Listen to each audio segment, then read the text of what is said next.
৩০ লক্ষ শহীদকে যদি পাশাপাশি হাত ধরে দাঁড় করানো হয় তবে তার দৈর্ঘ্য হবে ১১০০ কিলোমিটার, যা টেকনাফ হতে তেঁতুলিয়ার দূরত্বের থেকেও অধিক।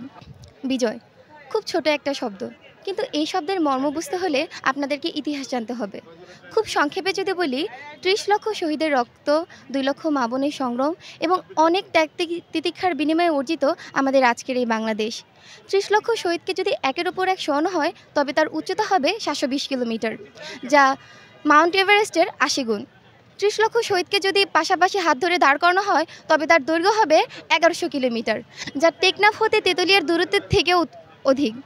৩০ লক্ষ শহীদের রক্ত যদি একত্রিত করা হয় তবে তার পরিমাণ হবে ১.৫ কিলোমিটার, যা শুকনো মৌসুমে পদ্মা নদীতে প্রতি সেকেন্ডে প্রবাহিত পানির সমান।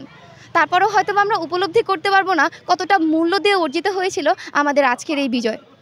এবং সেই বিজয় অর্জন করার পরেও আমরা বিজয়ের স্বাদ কিন্তু পাইনি। আমরা ছিলাম পরাধীন।